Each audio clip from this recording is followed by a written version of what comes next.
Oke, Shalom, selamat pagi Bapak Ibu semua. Puji Tuhan kita semua dalam keadaan sehat, bisa berkumpul bersama hari ini di acara Bindoman. Pagi ini kita bersama dengan Romo Robini Marianto OP. Beliau ini sudah sering membawakan pengajaran-pengajaran dan seminar-seminar. Beliau berdomisili di Pontianak. Selamat pagi Romo Robini. Terima kasih sudah meluangkan waktu untuk mengisi acara Bindoman pagi ini oleh kita komunitas Bunda Kudus Surabaya. Saya akan memperkenalkan Ketua dari komunitas Bunda Kudus, Ibu Ervina. Sekaligus Ibu Ervina akan menjelaskan sedikit tentang kegiatan dari komunitas Bunda Kudus Surabaya. Silakan Bu Ervina. Selamat pagi Romo Robini yang sudah berkenan untuk memberikan firman bagi kami ibu-ibu di Bindoman. Bindoman adalah Bina, Doa, dan Firman dari komunitas Bunda Kudus. Dan terima kasih juga untuk semua partisipan yang sudah hadir, baik dari Surabaya, dari luar negeri, dari luar Surabaya, salah satunya dari Padang, Tulungagung, dari Kudus, dari Jogja, dari Jakarta, dari Orlando, dari Tampa, dari Pennsylvania, dari Texas, dan bahkan ada yang dari Holland ya saat ini kalau nggak salah jam 5 pagi. Terima kasih untuk kehadiran Anda semuanya. Dan baiklah, dengan ini akan saya kenalkan sedikit mengenai komunitas Bunda Kudus. Bunda Kudus adalah iman pertumbuhan iman wanita Katolik di bawah Keuskupan Surabaya. Kami mempunyai visi misi, yaitu visi menjadikan wanita tiang doa di dalam keluarganya, dan misinya yaitu mengajak para wanita lebih mengenal firman Tuhan Yesus. Komunitas Bunda Kudus didirikan di Surabaya pada tanggal 8 Februari 1994. Ya, waktu itu terdaftar di bawah Monsinyur Aloysius Joseph Dibyo Karyono. Jadi kita sudah berusia 27 tahun dan kami mempunyai banyak sekali kegiatan. Next. Dan kemudian pada tanggal 29 Februari tahun 2000 dikukuhkan oleh Monsinyur Yohanes Sudirna Hadiwikarto di Posarang, Kediri. Waktu itu Kediri masih belum selesai ya di Posarangnya, tetapi kami waktu itu sempat untuk berdoa dan akhirnya kami dikukuhkan oleh Monsinyur Yohanes Sudirman Hadiwikarto almarhum. Komunitas Bunda Kudus mempunyai tim kelompok doa di mana biasanya adalah Rabu pagi di Catholic Center, tapi berhubung selama pandemi ini kami hanya melalui Zoom, jadi setiap Senin pagi itu kami mengadakan melalui Zoom, yaitu dengan doa untuk tim. Dan kita mempunyai Bindoman yang biasanya hari Rabu pagi, tetapi sekarang dibuat menjadi hari Selasa pagi melalui Zoom Bindoman ini. Selain itu kami mempunyai kursus Alkitab di Verbum, yang mana kami dibina oleh Pater Robi Wowor OFM dan di bawah naungan Uskup Monsinyur Sutikno Wisaksono dengan pengajar-pengajar dari STFT Malang, dari Surabaya Providensia Dei, dan beberapa para pengajar yang kursus dalam kitab suci. Kami mempunyai paduan suara atau choir di mana kami beranggotakan 25 orang di bawah pimpinan Bapak Julius. Sekarang jadi latihannya juga melalui virtual. Dan pengembalaan Bunda Kudus pada awalnya oleh Monsinyur Aloysius Joseph Dibyo Karyono, kemudian Monsinyur Yohanes Sudirna Hadiwikarta PR, kemudian dilanjutkan Romo Julius Haryanto CM, dan hingga saat ini bersama Monsinyur Vincentius Sutikno Wisaksono. Dan para moderator kami yaitu pada awalnya oleh Romo Alex Sokalesmana CM, kemudian Romo Antonius Gosal, dilanjutkan oleh Romo Aloysius Hans Kurniawan, terus kemudian Romo Petrus Soni Keraf SVD khususnya untuk kitab suci, dan sampai sekarang bersama dengan Romo Agustinus Tri Budi Utomo yang dikenal dengan Romo Didik. Adalah para moderator kami, dan ketua kami yaitu Sebagai founder, Ibu Lucia Heni Kuncoro, sudah almarhum beliau, yaitu pada Februari 1994 hingga Agustus 1996. Dilanjutkan Ibu Teresia Leli Setiawati 1996. Terus kemudian pada masa transisi oleh Ibu Maria Goretti AI 1996 sampai 1998. Terus kami sempat vakum pada waktu tahun itu. Kemudian Ibu Magda Nangohi 1999 sampai 2006, di mana bersama dengan Ibu Magda ini kami melahirkan banyak sekali, yaitu Gracia, Gerakan Orang Tua Iman dan Asuh selama 6 tahun, dan kemudian kami serahkan kembali ke keuskupan, dan kemudian kita membuat kerahiman ilahi. Lalu ada juga adorasi abadi yang sekarang menjadi Puspita. Dan kemudian pada tahun 2006 sampai sekarang ini Theodora Monica Ervin, yaitu saya sendiri, dan kami melahirkan kursus Alkitab Dei Verbum. Demikianlah sekilas mengenai komunitas Bunda Kudus. Sekiranya bisa menjadi berkat bagi semuanya, dan kami berharap untuk teman-teman yang tergerak untuk join di dalam choir atau tim doa bisa bergabung juga dengan kami. Terima kasih Romo, terima kasih semuanya. Selamat melayani, Tuhan Yesus memberkati. Terima kasih Erwin. Selanjutnya kita akan memulai acara ini dengan pujian yang akan dibawakan oleh Mas dan kawan-kawan, dan Paulus di keyboard. Nanti selesai pujian kita akan lanjut masuk ke firman. Silakan Agnes. Thank you. Shalom. Selamat pagi Bapak Ibu terkasih di dalam Pindoman. Selamat pagi Romo. Kita juga baru merasa mengikuti Paskah. Selamat Paskah Romo. Selamat Paskah teman-teman semuanya. Paskah. Bapak Ibu, kita sebentar lagi akan mendengarkan pewartaan sabda dari Romo Rubini. Dan kita akan melakukan puji-pujian sebelumnya. Mari kita mulai puji-pujian ini. Kita beri tanda kemenangan Yesus Kristus. Dalam nama Bapa, Putra, dan Roh Kudus. Amin. Bapa di dalam surga. Ya Bapa, kami sebentar lagi akan mengikuti PD di dalam Pindoman ini. Sebelumnya kami mau memohon ampun atas dosa dan kesalahan kami Bapa. Bersihkanlah diri kami, sehingga kami layak untuk mendapat arus rahmat dari-Mu. Dan kami bisa mendengarkan firman-firman-Mu dengan baik. Bapa, dalam firman-Mu Kau katakan, Akulah jalan kebenaran dan hidup. Tak ada seorang pun yang dapat datang kepada Bapa-Ku tanpa melalui aku. Kami bangga Tuhan, punya Allah seperti Engkau, yang rela berkorban mati di kayu salib untuk menebus dosa-dosa kami. Dengan apa Tuhan? Kami balas segala kebaikan-Mu. Selain rasa syukur dan penyesalan yang paling dalam, melalui puji-pujian kami, Engkau sungguh Allah yang setia buat kami.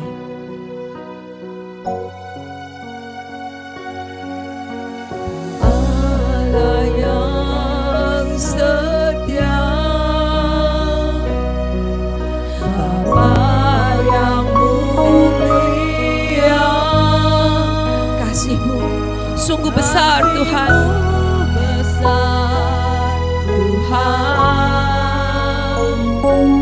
Kau pulihkan hidupku, Kaulah harapan kami, harapanku.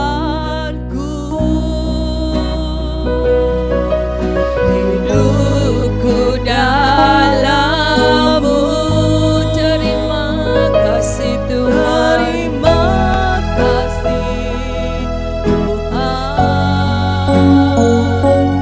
Kau selamatkan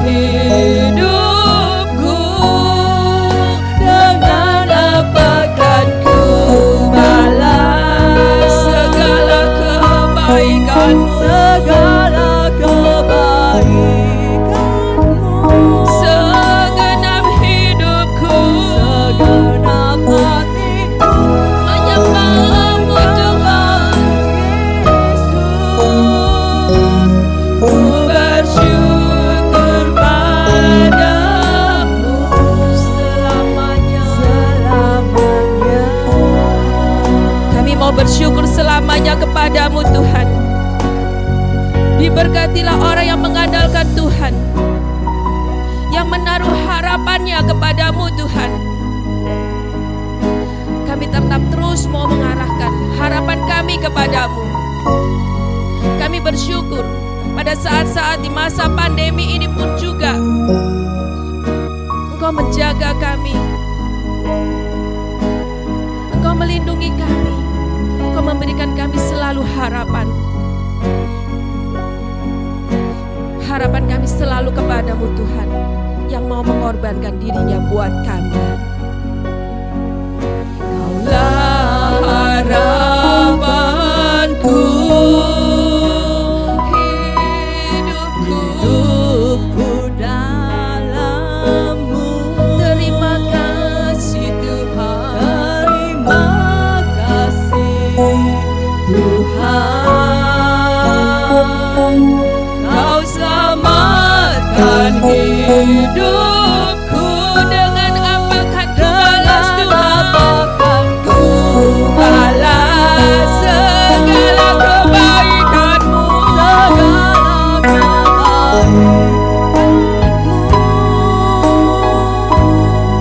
segenap hatiku menyembah-Mu Yesus.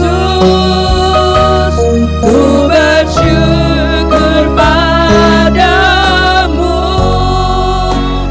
Dengan apa kan ku balas segala kebaikan? Dengan apa Tuhan kami balas segala kebaikan-Mu? Selain bersyukur dan bersyukur atas pengorbanan-Mu kepada kami, bersyukur padamu. Dengan apa kan ku balas segala kebaikan-Mu? Segenap hidupku, segenap hatiku menyembah-Mu Yesus. Ku bersyukur padamu. Dengan apa kan ku balas segala kebaikan-Mu? Segenap hatiku, segenap hatiku menyembah-Mu Yesus. Ku bersyukur padamu. Ku mau selalu bersyukur. Bersyukur padamu. Ku mau selalu bersyukur. Bersyukur padamu selamanya, selamanya.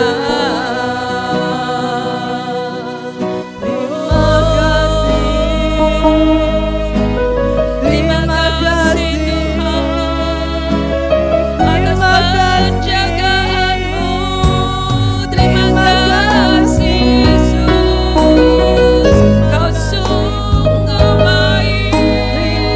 Terima kasih buat penyertaan-Mu di dalam hidup kami. Terima kasih Tuhan. Terima kasih, terima kasih. Oh Yesus, kami sungguh sangat bersyukur punya Allah seperti Engkau. Tiada Allah lain yang akan kami sembah selain Engkau Yesus. Terima kasih Tuhan. Terima kasih pada masa-masa ini pun Kau selalu menjaga kami. Kau sungguh besar Tuhan buat kami. Sungguh besar pengorbanan-Mu pada kami. Pengorbanan-Mu bagiku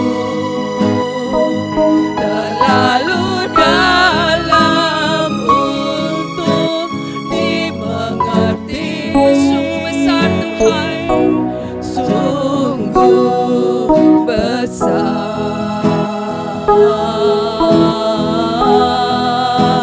sungguh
pujimu. Kami mau rasakan kehadiran-Mu saat ini di tempat kami masing-masing Tuhan. Kami mau menyembah-Mu lebih dalam lagi.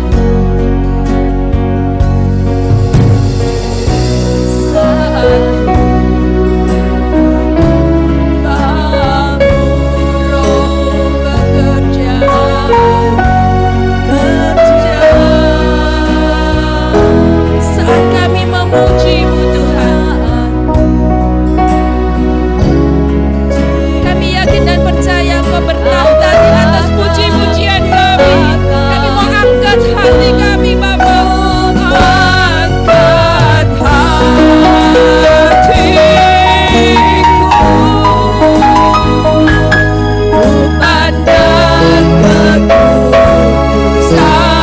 Kami mau hanya pandang kekudusan-Mu Tuhan. Satu sembah, ku puji-Mu, ku rasakan kehadiran-Mu.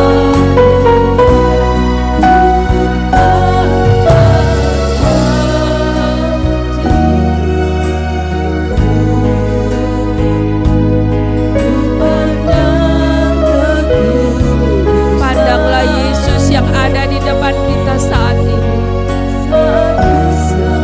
Saat kami menyembah, kami rasakan kehadiran-Mu ada di tempat kami masing-masing.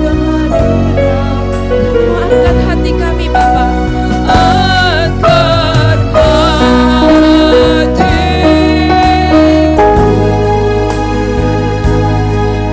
pandang kekudusan-Mu. Satu sembah, ku puji-Mu, ku rasakan kehadiran-Mu Tuhan. Ku angkat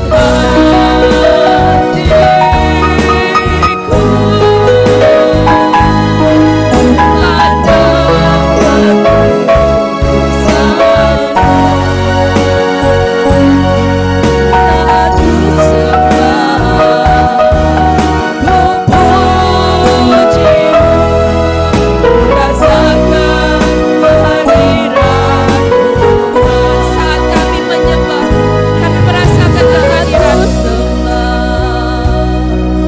Ku puji-Mu, ku rasakan kehadiran-Mu Tuhan.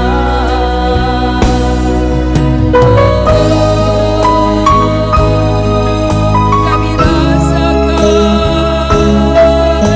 kehadiran-Mu Tuhan di tempat kami Tuhan. Bertahtalah Tuhan, kami mau menyembah-Mu dengan roh dan kebenaran. Yesus kudus, mari sembah Yesus kita, Sang Tuhan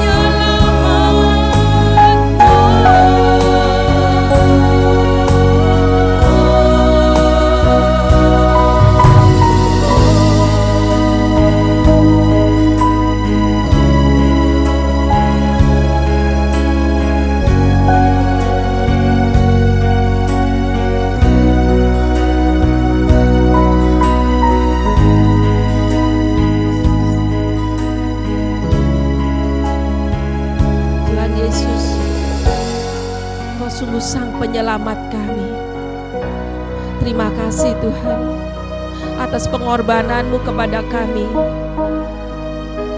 sehingga Engkau menyilih dosa-dosa kami. Dan pada saat ini, kalaupun sebentar lagi kami ingin mendengarkan firman-firman-Mu Tuhan, bajaklah hati kami Bapa. Selidikilah hati kami dan pulihkanlah hati kami Tuhan, sehingga nantinya setelah mendengarkan pewartaan sabda-Mu dari Romo Rubini ini, kami bukan lagi sebagai pendengar firman-Mu Tuhan, tapi kami adalah pelaku-pelaku firman yang baik bagi-Mu. Berkatilah juga, urapilah juga Romo Rubini yang sebentar lagi akan memberikan pewartaan sabda-Mu Tuhan. Semoga apa yang akan dia sampaikan, dia ajarkan kepada kami sesuai dengan firman-Mu. Terima kasih Tuhan. Kemuliaan kepada Allah Bapa dan Putra dan Roh Kudus, seperti pada permulaan, sekarang, selalu, dan sepanjang segala abad. Amin. Dalam nama Bapa, Putra, dan Roh Kudus. Amin. Silahkan Romo.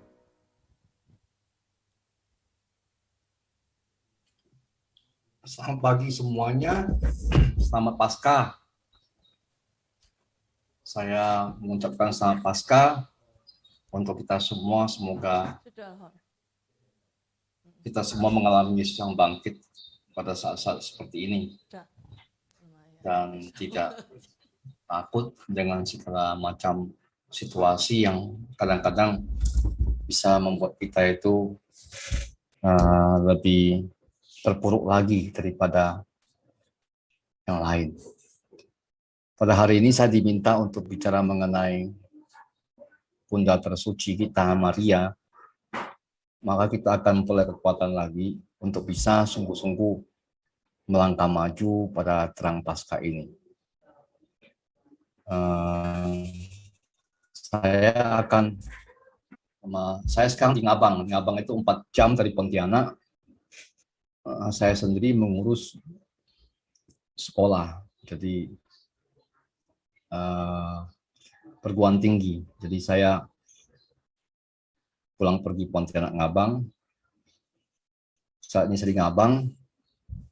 Ya, kabupaten sebenarnya, Kabupaten Landak, yaitu di ibu kota kecamatannya itu Ngabang. Saya di sini, saya di kantor sebenarnya. Jadi ya begitulah pekerjaan saya sehari-hari. Saya banyak di sini. Nanti kalau saya mempresentasikan sesuatu, kalau saya matikan videonya karena saya harap mengerti, bukan karena apa, karena saya nggak mau ada gangguan daripada sinyal, karena kan kadang-kadang di kota tertentu kan, kabupaten kadang-kadang sinyalnya bisa naik turun. Sementara ini sih saya melihat baik. Jadi kalau ada suatu gangguan, nanti saya lebih baik hanya di teks saja. Baik, kita mulai. Saya minta izin, kadang-kadang saya lihat HP karena saya lagi hubungan dengan Bapak Uskup, karena lagi WA. Ada sesuatu yang mau saya bicarakan dengan beliau.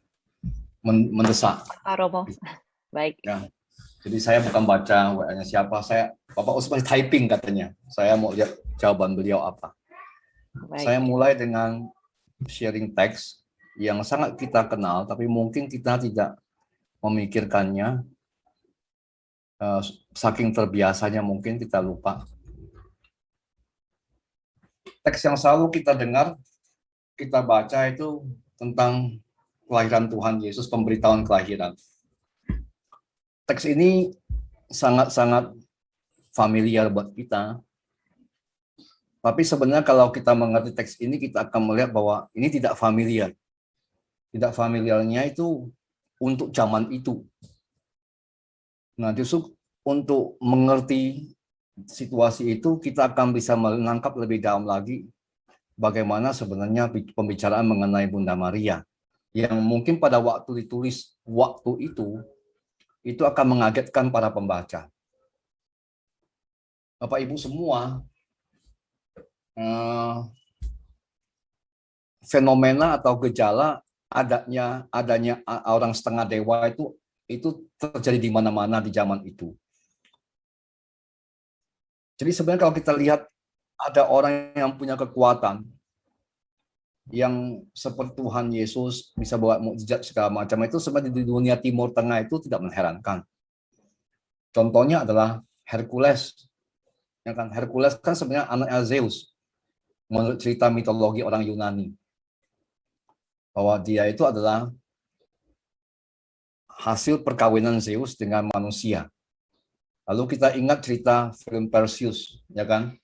Yang film-film itu, yang mitologi itu, Perseus itu saya lupa film-filmnya apa, yang punya kekuatan besar segala macam. Sebenarnya itu tidak mengherankan untuk pembaca di dunia saat itu. ya, di lingkungan Yunani, lingkungan Ibrani, bahkan di mana-mana Mesir apalagi mengklaim bahwa Firaun itu adalah wakilnya Allah di dunia.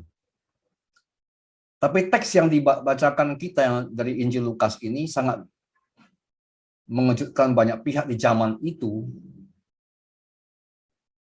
sehingga kita bisa mengerti ke arah mana kita mengerti Tuhan Yesus Kristus.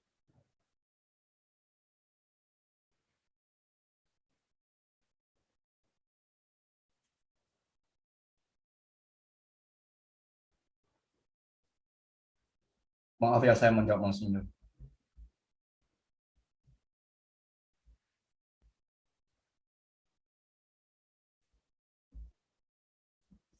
Jadi waktu itu kalau orang bacanya, mereka akan kaget demikian. Masih ingat cerita mitologi Yunani, yaitu mengenai Hercules dengan Perseus?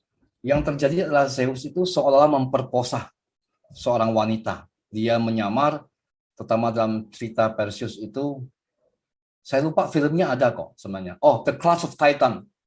The Clash of Titan. Kalau bisa saya matikan dulu, saya lihat ini, saya kasih judul filmnya.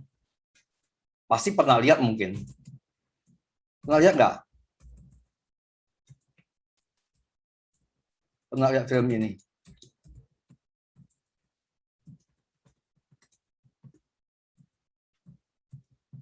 Ini filmnya The Clash of Titan. Itu film yang sangat terkenal di bioskop mungkin 5-6 tahun yang lalu.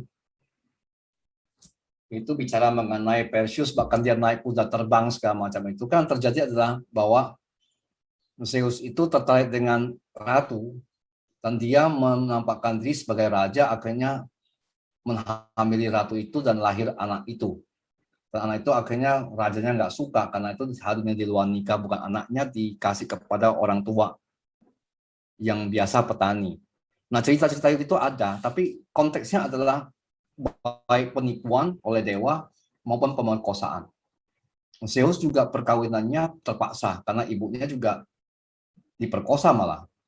Tapi dalam kisah ini yang menarik adalah tidak ada unsur penipuan dan kekerasan dalam kelahiran Tuhan Yesus. Yang ditanya, malah Bunda Maria ditanya, mau nggak kamu jadi ibu Tuhan? Itu yang pertama kita bisa mengerti. Nanti kita akan bisa mengerti bagaimana kita mengerti Bunda Maria dan mengenai Tuhan Yesus. Jadi pertanyaannya adalah, mau nggak kamu jadi ibu Tuhan? Dan itu melalui seorang malaikat.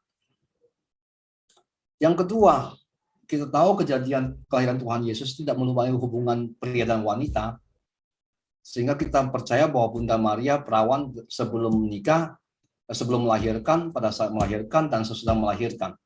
Jadi ini tidak ada hubungan fisik dan tidak melalui kekerasan fisik atau penipuan, tapi melalui persetujuan. Makanya tadi terakhir dalam teks ini yang kita sangat kenal, sesungguhnya aku ini adalah hamba Tuhan, jadilah padaku menurut perkataanmu itu. Jadi di situ sudah digambarkan bahwa Bunda Maria itu bukannya terpilih, tapi proses pemilihannya itu tidak wajar. Di zaman itu pemikiran mitologi dan pemikiran mengenai anak setengah dewa di situ. Dikatakan bahwa Bunda Maria itu terpilih karena dia sendiri juga bersedia dipilih gitu. Itu sudah memperlihatkan bahwa Allah itu memanggil manusia itu bukan dengan cara menipunya, berbohong, atau dengan kekerasan, tapi meminta persetujuan manusia. Disitulah pertama-tama menggambarkan siapa Bunda Maria. Bahwa dia mau dan dia taat, karena dia memposisikan dia sebagai hamba Tuhan. Dia taat. Dia tidak seperti Hawa, kalau kita melihat, yang tidak taat melanggar hukum Tuhan. Ketika Tuhan mengatakan, kamu nggak boleh makan dari pohon terlarang, pohon kehidupan dan kematian itu, dan pengetahuan. Jadi dia sendiri memposisikan, saya ini hamba.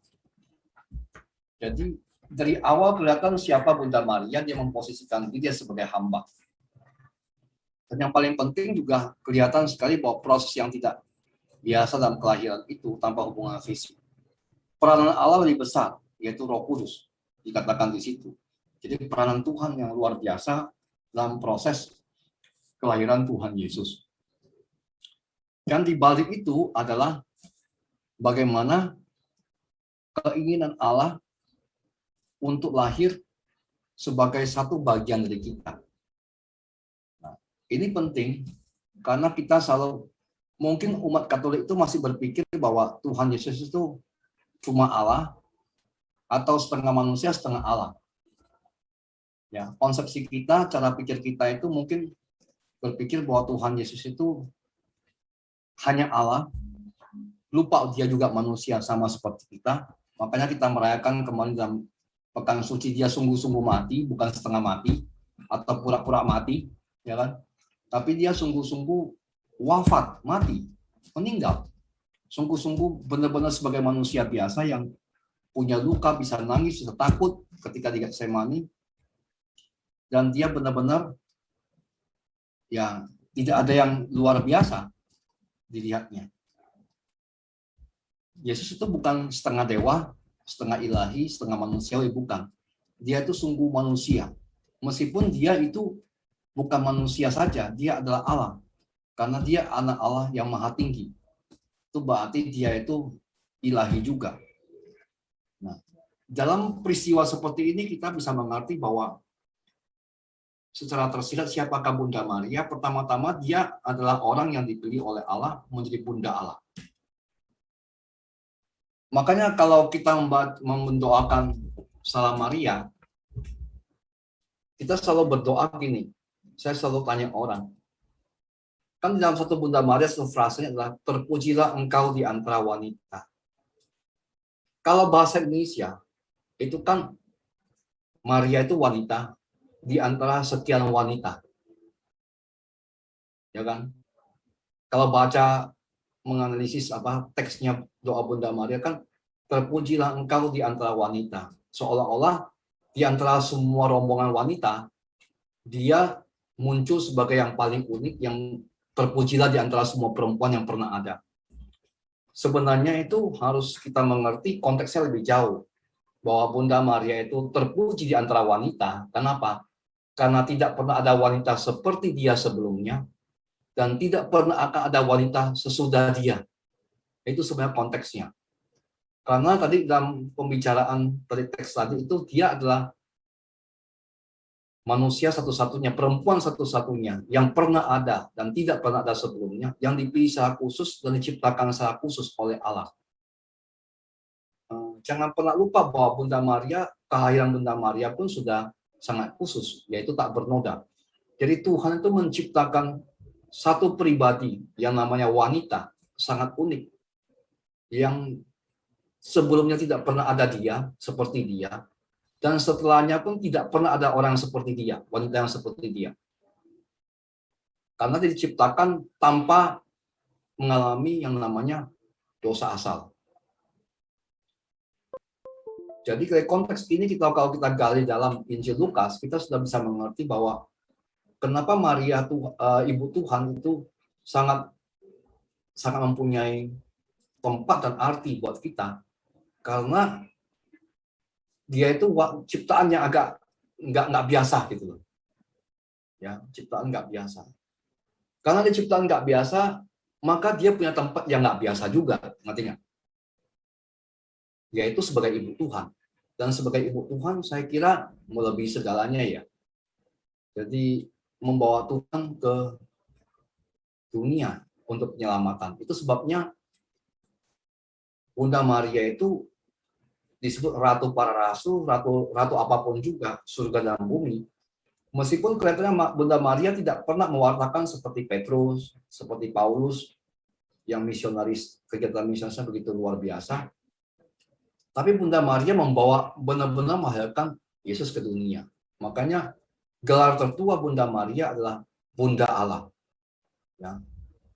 Ini saya ada satu teks yang kita bisa lihat, ini bahasa Inggris tapi bagus. Nah, gelar ini adalah gelar yang paling tua karena disebut di gelar pada waktu Konsili Efesus. Konsili Efesus itu konsili yang terjadi pada tahun 431 ini, 431. Jadi pada saat tahun 431, gelar ini adalah gelar resmi yang paling tua yang dimiliki oleh Bunda Maria, bahwa dia adalah Bunda Allah. Karena ada sesuatu yang mata belakangi pemberian ini. Nanti kita akan lihat pelan-pelan. Ya kan? Nah, paling tidak kita mengerti bahwa tempat istimewa Bunda Maria itu bukan karena ciptaan gereja dan hanya biasa-biasa saja, tapi memang kenyataannya terjadi bahwa dia tidak bisa disamakan dengan kita. Makanya saya mengatakan bahwa terpujilah engkau di antara perempuan atau wanita, tidak berarti dari banyak perempuan dia satunya, tapi dia menonjol. Bukan itu maksudnya.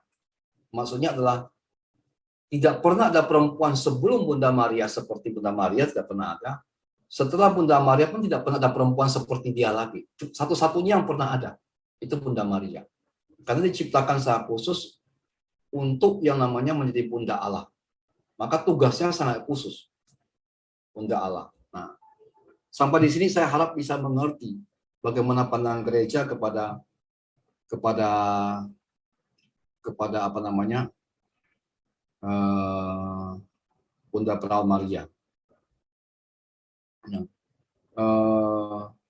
Yang lain adalah saya mengajak melihat satu teks yang selalu kita gunakan, terutama bagi mereka yang menikah juga, yaitu perkawinan di Kana. Nah, teks ini kita juga kadang-kadang merasa sudah sangat hafal. Bahkan kita hafal di luar kepala lah, ya kan, teks ini. Tapi akan menyatakan sesuatu lebih dalam.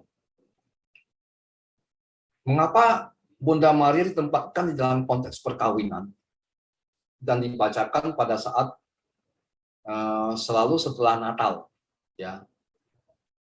Karena gereja Ortodoks itu merayakan penampakan Tuhan yang disebut Natal tiga kali. Yang paling besar 6 Januari, yaitu 3 Raja kalau kita bilang. Yang kedua itu adalah perkawinan di Kana.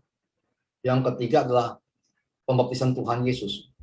Mengapa perkawinan di Kana sangat penting bagi gereja untuk ditampilkan di dalam bacaan-bacaan setelah Natal? Perkawinan itu bagi kita dalam tradisi kitab suci itu bukan hanya soal perkawinan pria dan wanita. Kalau kita melihat bahwa perkawinan itu adalah sebuah simbol yang sangat luar biasa mengenai kerajaan surga. Selalu Tuhan Yesus mengatakan, nanti kerajaan surga, kita masuk surga itu seperti pesta pernikahan anak domba. Jadi pesta pernikahan, selalu dibilang, coba baca kitab suci, selalu bicara mengenai pesta pernikahan anak domba. Bahkan kitab Wahyu mengatakan, nanti ada pesta besar pernikahan anak domba. Jadi perkawinan itu tidak hanya sekedar masalah perkawinan seperti biasa, tapi yang lebih dalam adalah untuk mensimbolkan kesatuan Allah dan manusia. Sebenarnya, kalau kita melihat tradisi gereja mengenai siapakah Yesus, sebenarnya itu dalam diri Tuhan Yesus kita sudah tahu, dan ini jangan pernah lupa. Jadi Tuhan Yesus itu bukannya Allah saja, atau setengah Allah, setengah manusia. Tuhan Yesus itu sungguh Allah dan sungguh manusia. Jadi satu pribadi, dua kodrat. Pribadinya satu, tapi kodratnya dua, kemanusiaan dan keilahian.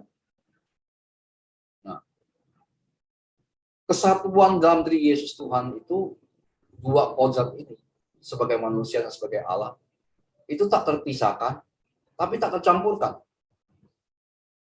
Jadi tidak melebur. Nah, tapi tersatukan dalam satu pribadi secara unggul. Itu yang disebut dengan sebuah lambang perkawinan, itu perkawinan Allah dan manusia. Sebenarnya itu yang paling disimpulkan dalam perkawinan. Nah, makanya Injil Yohanes mulai Injilnya dengan perkawinan di Kana, karena ini mengatakan bahwa masa sudah baru. Ada masa baru yang terjadi, yaitu perkawinan Allah dan manusia terjadi, yang tak mungkin dipisahkan lagi, yaitu dalam diri Tuhan Yesus Kristus. Ya kan? Di dalamnya peran Bunda Maria jelas bahwa dia mempunyai peranan dalam cerita ini adalah masalah kehabisan anggur. Kita tahu bahwa anggur itu pemanis dalam pesta, ya setiap pesta pasti ada minuman yang bagus lah untuk mereka adalah anggur.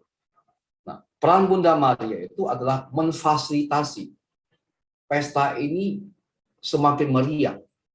Jadi perkawinan Allah dan manusia ini terjadi sungguh-sungguh meriah dan sebanyak mungkin orang merasakannya sebenarnya. Ya. Dan itu sama saja dengan cerita Lukas tadi. Memang Injil Yohanes tidak bicara mengenai jenis dengan kabar gembira, tapi dengan teks ini dikatakan bahwa Bunda Maria ini punya peranan untuk membuat pesta ini terjadi. Yaitu pesta perkawinan Allah dan manusia yang tidak lain adalah kelahiran Tuhan kita Yesus Kristus. Maka dikatakan, kan kadang-kadang lucu kan, masa cuma hanya masa anggur jadi air jadi anggur itu tanda. Mengapa perlu itu sebagai yang pertama dari tanda-tandanya dan orang percaya kepada Dia? Karena itu pernyataan dari Allah. Siapa Allah? Allah itu adalah dua kodrat, satu pribadi. Itu manifestasi kemuliaan Allah. Makanya orang-orang memperingatinya itu sama dengan penampakan tiga raja itu. Dan juga nanti pembaptisan, yaitu ketika langit terbuka dan suara Allah Bapa, inilah putraku yang terkasih, kepadanya aku berkenan. Di sini juga secara langsung dikatakan bahwa inilah putraku. Ini siapa? Tuhan Yesus. Tuhan Yesus adalah persatuan Allah dan manusia yang sungguh-sungguh dalam, tidak tercampurkan, tidak terpisahkan.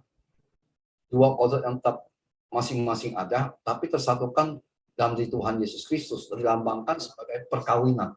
Dan Bunda Maria itu adalah kasarnya lah fasilitatornya yang membuat kebahagiaan perkawinan ini mungkin terjadi.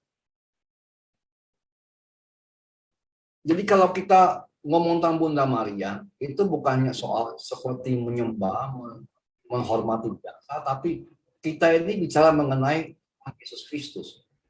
Bahwa Bunda Maria itu unik karena Tuhan Yesus Kristus yang lahir dari Dia, dan ini menyangkut keselamatan manusia, yaitu perkawinan Allah dan manusia yang tidak lain adalah surga sebenarnya. Pernikahan anak domba Allah sebenarnya. Lambang kerajaan surga.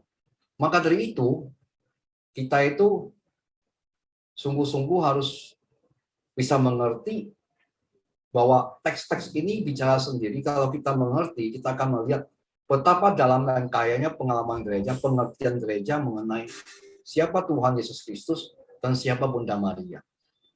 Itu sebabnya kita mengatakan bahwa kalau kita mengerti benar Bunda Maria, kita mengerti atau dibawa kepada Tuhan Yesus Kristus. Karena di balik itu adalah masalah Tuhan Yesus Kristus. Bukan masalah Maria toh. Karena Maria nggak ada artinya kalau tidak demi pernikahan anak domba Allah. Itu undangan kepada kita semua bagaimana kita bisa mengerti mengenai Tuhan Yesus Kristus dan masuk ke dalam perkawinannya, yaitu keselamatan. Itu sebabnya Bunda Maria itu selalu punya peranan untuk memfasilitasi, bahkan menghadirkan perkawinan itu lalu menjadi meriah, menjadi sesuatu yang sungguh-sungguh luar biasa. Jadi kalau gereja mengatakan kita melalui dua teks itu tadi, bahwa dua orang ini nggak bisa dipisahkan, Bunda Maria dengan Tuhan Yesus. Meskipun Tuhan Yesus pasti sebab utamanya ada yang Maria, tapi dua orang ini kita nggak bisa bicara terpisah. Bicara tentang Yesus, kita akan mengatakan bahwa dia lahir dari perawan Maria. Bicara mengenai Bunda Maria, kita akan mengatakan ini demi hadirnya Tuhan Yesus. Demi keselamatan Allah melalui Tuhan Yesus Kristus. Itu sebabnya ini Dwitunggal kalau bahasanya. Ya, tidak bisa dipisahkan. Makanya kalau kita melihat ya,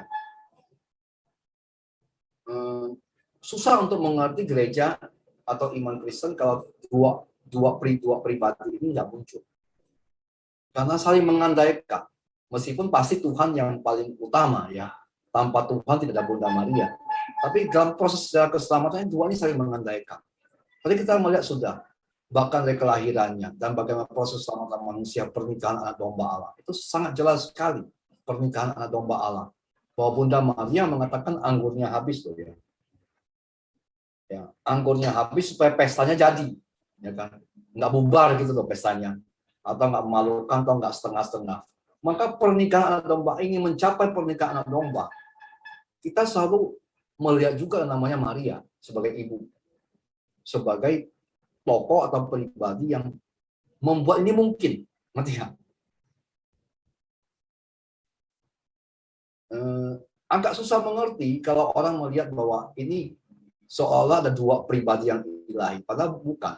Banyak orang mengatakan bahwa kita ini seolah mengkultuskan Maria sampai tingkat dewa atau dewi atau Tuhan. Sebenarnya bukan di situ. Soal bagaimana seorang manusia diciptakan secara khusus, itu masalah di situ. Karena kekhususannya itu justru untuk memfasilitasi, kalau bahasa manusia sekarang, zaman sekarang, perkawinan itu terjadi.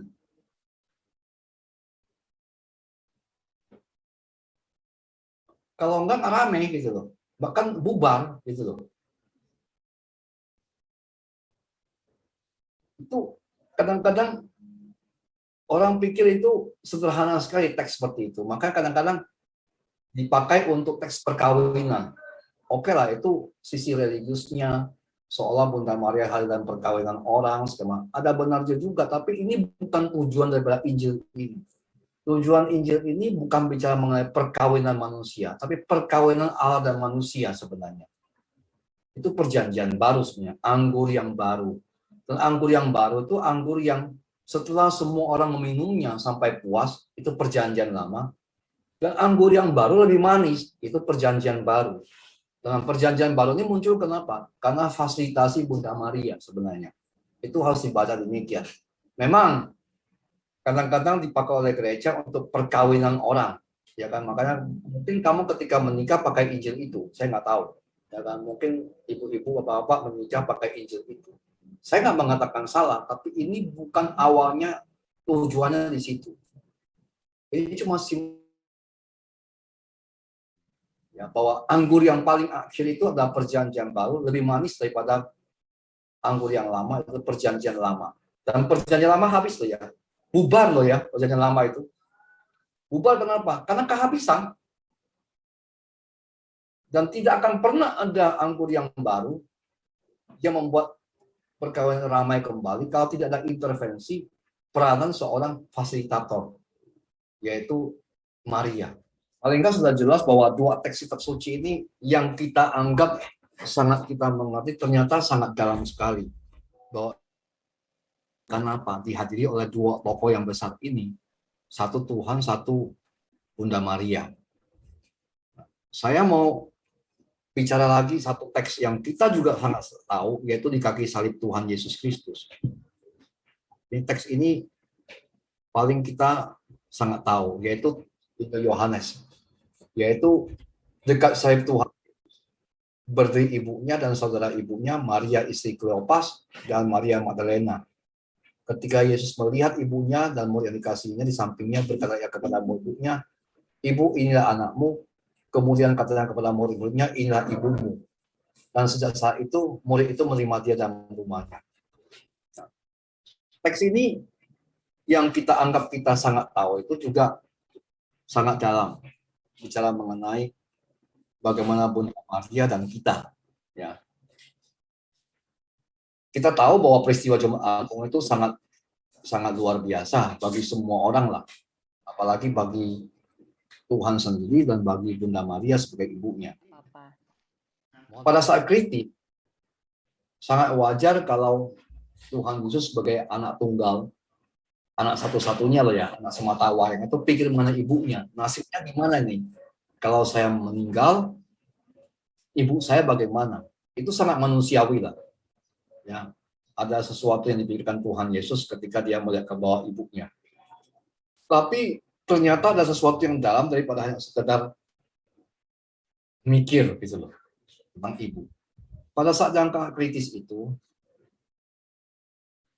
Tuhan Yesus mengatakan kepada ibunya, kita mulai dari anaknya kepada murid yang dikasih, yaitu kita katakan itu Yohanes Rasul ya, dalam tradisi gereja. Dia mengatakan pada satu Yohanes, menurut tradisi, ini ibumu. Dalam perisap pesan itu ada dua hal yang disenangkan Tuhan Yesus. Pertama gini, tolong pelihara ibuku. Tolong pelihara ibuku.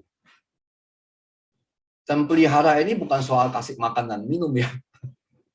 Bukan itu masalahnya ya. Tapi merawat segala macam.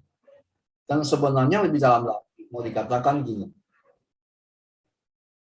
Maria diminta oleh Tuhan Yesus kepada semua pengikutnya untuk mempunyai tempat di rumahnya. Tempat di rumahnya. Kehadiran Maria dan selalu mempunyai memori dan ingatan mengenai Maria. Itu sangat dalam di situ. Jadi Tuhan mengatakan tolong rawat memori tentang Maria, ingatan tentang Maria, tradisi mengenai Maria di dalam gereja, rumah Tuhan, rumah para murid, dan rumah kita masing-masing. Gitu loh. Itu sebenarnya di situ. Jadi dirawatlah ingatan akan Bunda Maria, memori, dan kehadirannya dibawa pulang oleh gereja, dan gereja adalah kita masing-masing anggota gereja. Itu yang pertama Tuhan mengatakan kepada muridnya.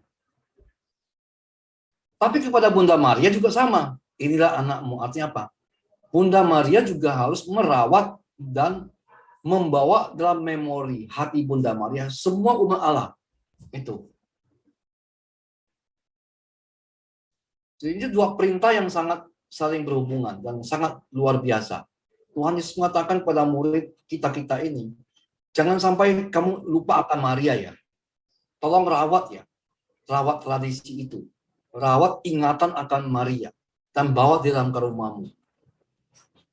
Tapi kepada Bunda Maria juga mengatakan, kamu jangan lupa, kamu punya anak loh ya, selain saya loh ya. Tolong bawa dia juga dalam hatimu, mereka juga dalam hatimu, dan rawat mereka juga. Jadi ini luar biasa sebenarnya kalau dilihat tuh. Bunda Maria diminta untuk selalu ingat kita. Dan merawat kita. Jadi dua arah, saling merawatlah kamu gitu loh. Saling mengingat, saling merawat. Itu sebabnya Maria itu menjadi bunda gereja. Ibunya gereja. Kenapa? Dia diminta merawat gereja juga. Dan dirawat sebagai anak. Artinya apa? Ya seperti merawat Tuhan Yesus. Itu saja. Segala macam yang berkaitan dengan perawatan ibu kepada anak, itulah yang dia harapkan Tuhan. Rawatlah gerejaku. Dan jangan cuma rawat saja. Kamu juga harus membawa gerejaku di dalam memori, dalam hatimu. Sebagaimana Tuhan Yesus mengatakan kepada muridnya. Rawatlah Maria dalam hatimu, dalam rumahmu, memorinya dalam hatimu. Itu sebenarnya Yohanes Paulus kedua, Santo itu. Dalam ensiklik terakhir Rosario Virginis Maria, dia mengatakan, ada komunitas gereja yang sangat menerima tradisi Maria, ada yang kurang, ada yang sama sekali lupa tradisi Maria. Ya, memori tentang Maria itu derajatnya ada. Untuk gereja Katolik, Yohanes Paulus kedua mengatakan, kita sungguh-sungguh ingatan akan Maria kuat, sama dengan Ortodoks. Tapi jangan lupa ada gereja yang ingatan akan Maria kurang, bahkan sama sekali nggak ada. Padahal menurut beliau, Santo Yohanes Paulus kedua, bahwa itu justru memori itu hidup. Karena Tuhan meminta memori merawat. Dan itu kita diminta merawat memori itu. Tradisi itu kita rawat. Dan bawa pulang ke rumah masing-masing. Ya karena itu, bukan hanya dia itu yang memfasilitasi perkawinan anak domba Allah, tapi dia diminta secara khusus ngambil kita dalam hatinya dan merawat kita. Sebagaimana kita diminta merawat dia juga dan membawa pulang ke rumah. Itu sesuatu yang sebenarnya luar biasa testimoni itu. Pada saat terakhir, surat wasiat Tuhan Yesus Kristus. Pada saat terakhir. Maka memori kita akan Bunda Maria jangan pernah hilang di gereja dan di rumah. Karena dibilang minta dirawat di rumah ya. Coba lihat teksnya tadi itu sebentar. Sejak saat itu murid itu menerima dia di dalam rumahnya. Sangat-sangat betul ya. Membawa di dalam rumahnya. Diminta untuk dibawa ke rumah. Rumah itu bisa eklesia, gereja, dan eklesia domestik, yaitu rumah, keluarga. Ya. Maka kalau kita bicara mengenai Ibu Maria, kita bisa mengerti sekarang keunikannya, proses keunikannya, peranannya sebagai fasilitator pesta. Ini lebih dari I.O. loh ya. Kalau I.O. beda loh ya. Ini bukan I.O. loh. Yang bisa membuat perkawinan terjadi tidak bubar loh ya. Ya. Dan membuat perkawinan menjadi bahagia gitu loh. Ramai gitu loh. Pesta lagi gitu loh. Ya. Karena anggur baru itu perjanjian baru. Jadi dikatakan benar bahwa berkat Maria perjanjian baru ada. Yaitu kelahiran Tuhan Yesus itu. Yang kadang-kadang kita lupa bahwa perjanjian baru dimulai dengan kelahiran Tuhan.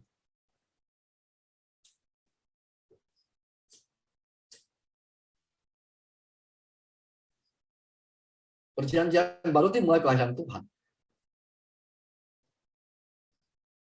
Makanya karena intervensinya dia, anggur baru terjadi. Dan jangan lupa kata-kata kitab suci. Anggur yang terakhir, yang berkat intervensi Bunda Maria, itu lebih manis daripada anggur sebelumnya. Pesta pernikahan perjanjian baru melebihi pesta pernikahan perjanjian lama.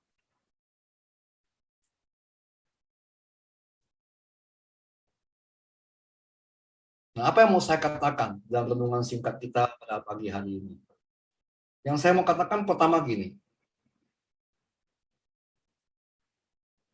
Gambaran dan pandangan dan tujuan hidup kita itu sudah berubah ketika Allah menjadi manusia. Dan kadang-kadang orang Kristen tidak mengerti. Bahwa sebenarnya yang terjadi dalam alam menjadi manusia itu perkawinan suci. Yang tak terpisahkan manusia dengan Allah. Saya pernah tanya orang, dan murid-murid saya juga. Tolong dengar baik-baik, jangan salah mengerti. Nanti saya dibilang salah ngajar.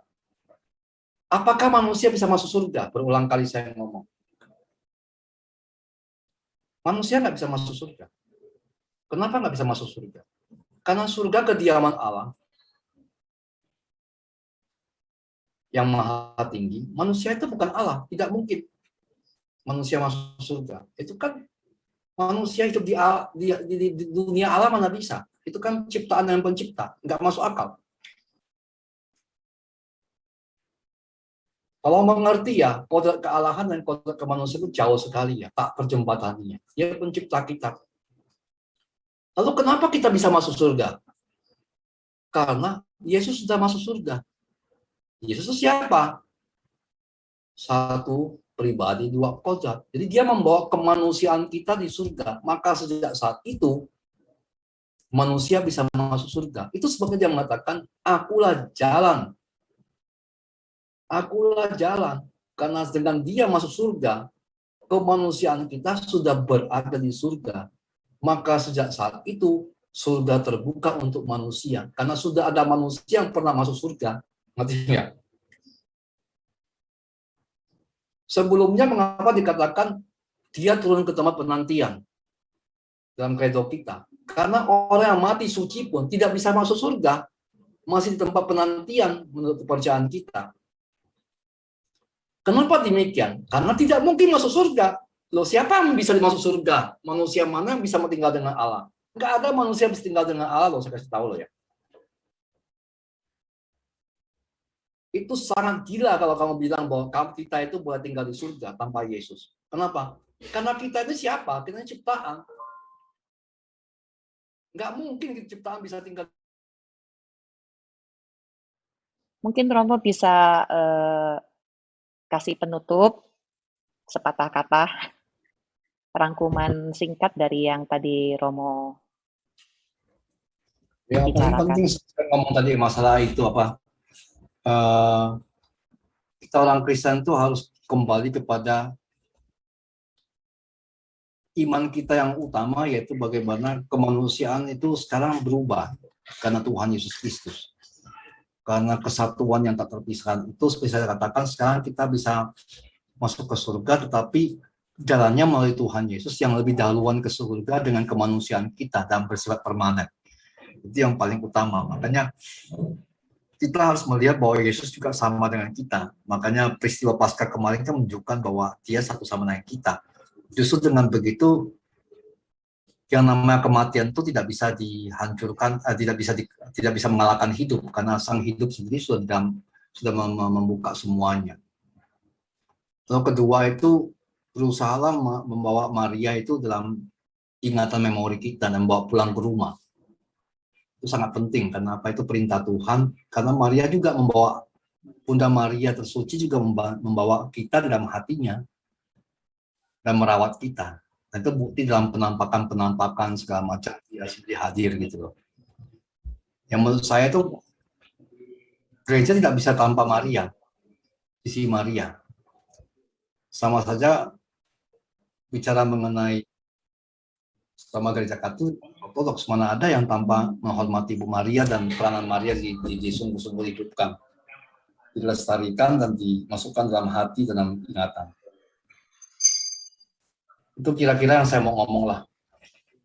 Iya, Romo, ternyata ada 4 pertanyaan. Boleh ya, Romo ya? Ya boleh. Oke, saya bacakan pertanyaan pertama ya. Dari Ibu Linda. Sebelum Adam dan Hawa. Kenapa, Romo? Ada yang tanya sampai hari ini apakah ada manusia yang bisa masuk? Ya. Justru karena sekarang Yesus sudah masuk surga, maka semua masuk surga, bisa masuk surga. Ya. Maka Bunda Maria diangkat menjadi jiwa raganya ke surga. Nanti nggak?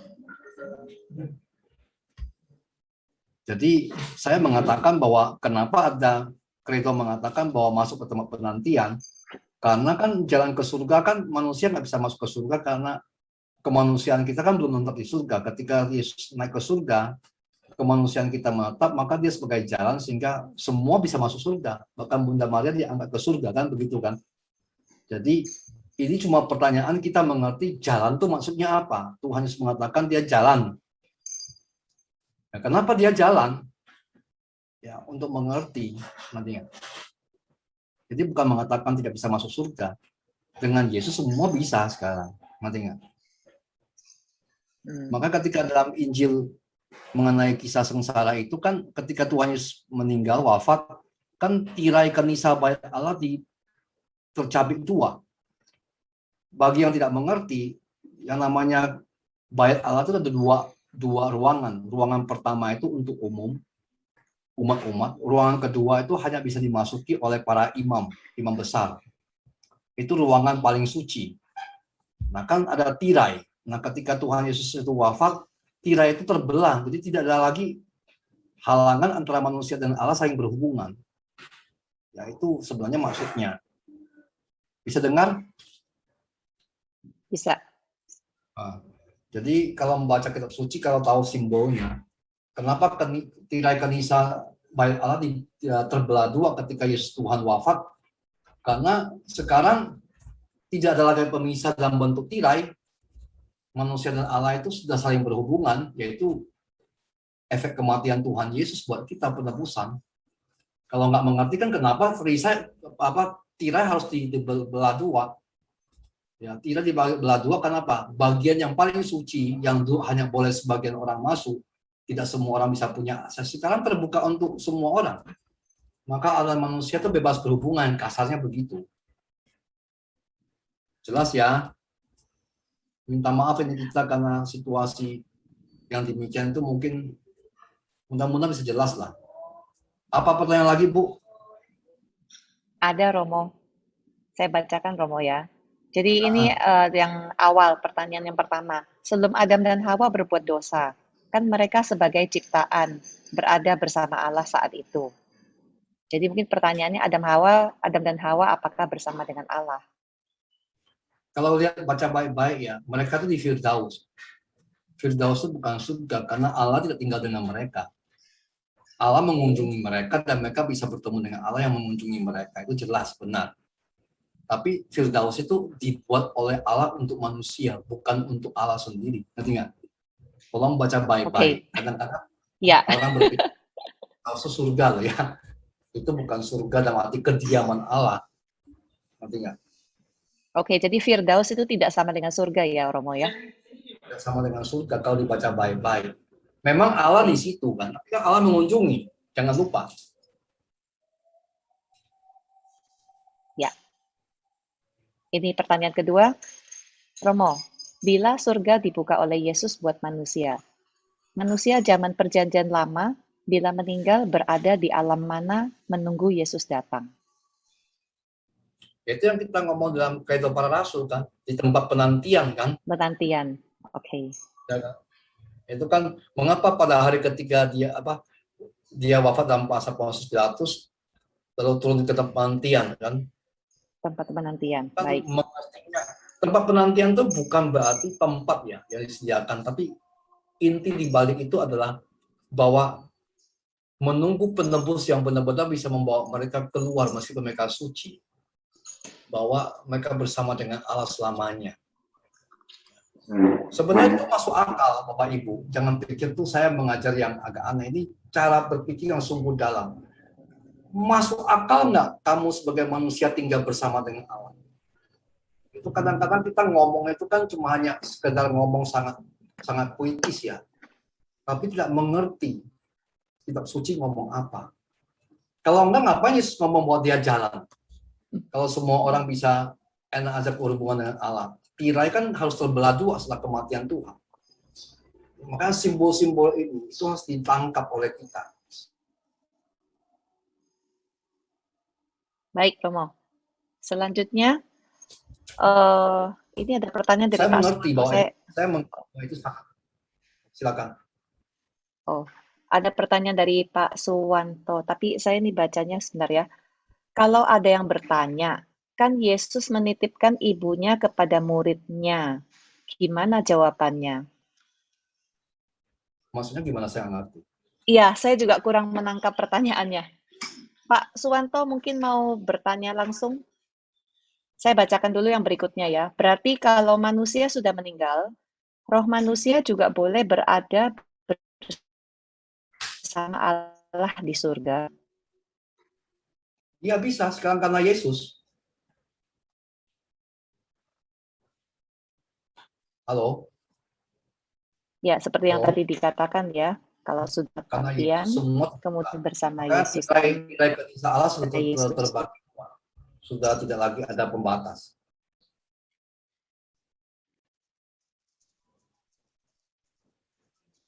Baik, Saya tahu bahwa teman-teman mungkin shock mendengarnya, tapi sebenarnya itu bukan sesuatu yang apa namanya yang salah. Justru harus mengerti betul kenapa kalau tirai kanisa harus dibagi dua pada waktu kematian Yesus. Baca baik-baik Injil Matius. Maka Injil Matius mengatakan pada saat Tuhan Yesus wafat, semua orang yang meninggal masuk ke dalam kota. Itu kan kebangkitan badan sebenarnya kalau dibaca baik-baik. Berarti pengadilan ilahi sudah terjadi pada saat kematian Yesus. Bahwa orang-orang yang baik sudah bangkit bersama dengan Allah. Luar biasa itu sebenarnya kalau dibaca baik-baik. Makanya saya bilang, kalau kita membaca Injil, kadang-kadang kita kan membaca seolah-olah kita sudah hafal ceritanya. Tapi kalau dibaca detail itu semua ada artinya. Contoh, coba saya tanya deh, bagaimana kamu mengerti bahwa ketika Tuhan Yesus wafat, semua orang meninggal, bangkit dari kubur dan masuk ke kota? Kan zombie kan, kalau nggak dimengerti baik-baik kan. Mengerikan sekali. Semua orang bangkit dari kubur bisa masuk kota. Itu sebenarnya apa? Itu artinya apa? Pada saat kebangkitan Tuhan Yesus, penebusan sudah terjadi. Bahkan kebangkitan orang mati, kebangkitan badan, sudah terjadi. Kalau mau nakal saya tanya deh, yang bangkit gimana setelah itu? Tinggal di mana mereka kan? Itu kan bukan itu masalahnya. Bahwa zaman akhir telah dimulai, nantinya dengan kebangkitan Tuhan.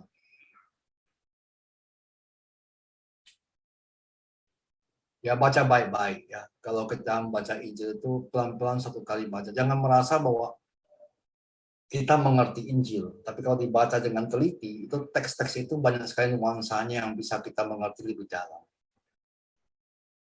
Kiranya Romo Bobby Bobor bisa bantu kok. Saya tahu, saya kenal baik dia. Teman baik saya juga. Ya, tanya dia mengapa suruh bahas itu kenapa orang itu setelah Yesus wafat tuh tiba-tiba kuburannya terbuka dan semua masuk kota. Itu kan ada artinya. Itu adalah zaman akhir, parousia. Akhir zaman sudah tiba. Makanya mereka yang mati suci itu bangkit. Itu maksudnya. Silakan yang pertanyaan lagi. Pertanyaannya sudah tidak ada, Romo. Romo sudah berusaha menjelaskan, walaupun kita mungkin harus mencerna dengan pelan-pelan ya, Romo. Terima kasih sudah mengingatkan kita untuk membaca Injil, membaca kitab suci dengan Ada yang masuk tuh Pak teliti. Suwanto. Saya coba jawab Pak Suwanto. Tadi kamu mengatakan semua harus merawat, yang artinya mengenal Maria. Orang Kristen kan tidak seperti kita orang. Itu yang tadi saya katakan, Paus kedua mengatakan ada yang menyimpan memori Maria itu sangat utuh, ada yang kurang utuh. Ya, ada yang komunitas yang kurang utuh, ada yang setengah utuh, ada yang sangat utuh, menyimpan memori tentang Maria. Itu dalam ensikliknya Rosario Maria Virginis itu, dia mengatakan jelas Bapak Suci Santo Yohanes Paus II tidak menghakimi secara langsung mengenai komunitas Kristen yang lain, tapi dia lebih sangat positif. Ada yang menyimpan memori banyak, utuh, ada yang tidak menyimpan banyak, bahkan sama sekali tidak menyimpan. Nah, dia meminta orang kembali untuk mengingat kembali memori Maria itu penting. Nanti harus disimpan dan dirawat. Itu sebenarnya. Makanya kekhawatiran kita kan sebenarnya sebagai orang Katolik kan banyak muncul kelompok-kelompok yang kadang-kadang lupa, ya kan, bahwa memori tentang Maria itu sangat penting sekali buat kita, karena itu dua tokoh yang nggak bisa dipisahkan. Kalau ngomong tokoh lah ya, Tuhan Yesus dan Bunda Maria. Itu kira-kira jawaban saya. Tadi saya mengutip Yohanes Paus II. Baik, jadi seperti yang tadi Romo katakan ya, dua tokoh, Dwi Tunggal gitu ya, Romo ya. Ya kalau mau dibilang begitulah, padahal nggak bisa disejajarkan, kan masa Yesus bisa sejajar dengan Maria, untuk Tuhan untuk ya.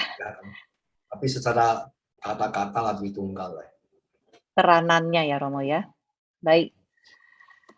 Sekali lagi saya mewakili komunitas Bunda Kudus Pindoman mengucapkan terima kasih kepada Romo yang sudah meluangkan waktu, bersusah payah walaupun dengan koneksi internet yang terbatas sekali. Tapi kita mendapatkan pengajaran yang luar biasa hari ini tentang ayat yang kelihatannya sudah biasa di telinga kita, tetapi ternyata kita masih harus lebih teliti lagi dalam membaca ayat-ayat tersebut. Terima kasih Romo. Kita mau minta doa penutup dari Romo sekaligus berkat penutup dan akan dilanjutkan oleh pujian penutup. Silakan Romo. Kita sama-sama berdoa untuk menghormati Bunda Maria pada saat Paskah dengan doa bersama Ratu Surga ya. Ya. Ratu Surga bersukacita, haleluya, sebab Dia yang sudah kau kandung, haleluya. Telah bangkit seperti dikatakannya, haleluya. Doakanlah kami pada Allah, haleluya.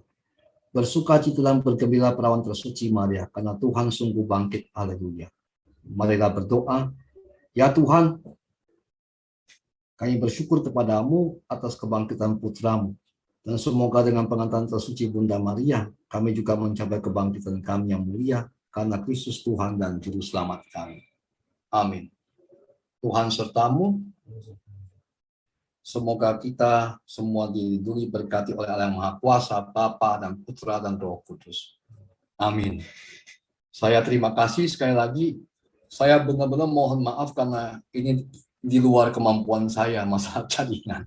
Ya, sekaligus doakan saya karena saya daerah. Terima kasih banyak. Saya izin meninggalkan tempat supaya tidak membuat membebani Zoom ini. Terima kasih, sampai ketemu, selamat Paskah ya. Terima kasih banyak Romo, Tuhan memberkati. Pengumuman Selasa depan kita akan dilayani oleh Romo Alfon. Romo Alfon Kolo ini bertugas di Gereja Santo Silvester Pecatu, Bali. Romo Alfon juga satu YouTuber, 10 YouTuber terbaik Jadi kalau kita dari Kalimantan, Romo Aba dan Romo Robini, Selasa depan kita akan berkunjung ke Bali ya, bersama dengan Romo Alfon. Temanya Yesus menemani kita dalam perjalanan. Kemudian kursus Alkitab de Verbum tanggal 8 April ini akan dilayani oleh, kita akan belajar bersama tentang Matius 2, yaitu yang lalu kan Matius 1 bersama Pater Robil Wowor, bab 1 sampai bab 7, kemudian Kamis ini kita akan belajar bab 8 sampai bab 23, bersama dengan Romo Bayu Ruseno OP, sama-sama OP, sama dengan Romo Robini yang hari ini. Romo Bayu OP ini bertugas di Redemptor Mundi Surabaya. Kemudian Bapak Ibu yang tergerak hati untuk bersama-sama mau melayani Pindoman, bisa mentransferkan persembahan kasih melalui BCA 454-67674 atas nama Erni Istiawan atau Setiawati Mulyo. Kemudian kita juga ada mengumpulkan donasi untuk saudara-saudara kita yang ada di Adonara dan di Lembata NTT yang sedang mengalami bencana. Maka Bapak Ibu terkasih yang ingin sama-sama memberi donasi bisa memberikan donasinya transfer ke rekening BCA atas nama Miniawati Liong 673024477.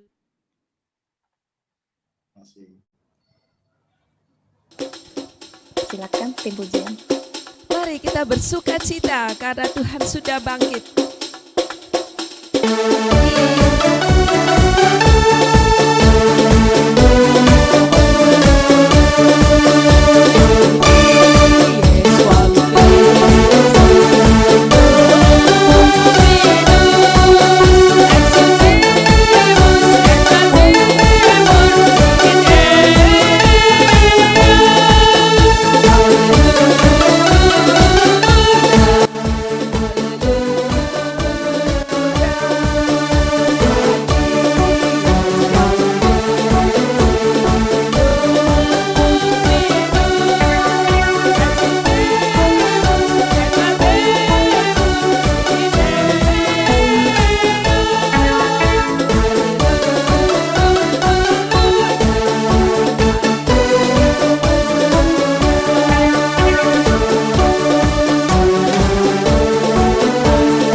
Selamat bertemu kembali minggu depan.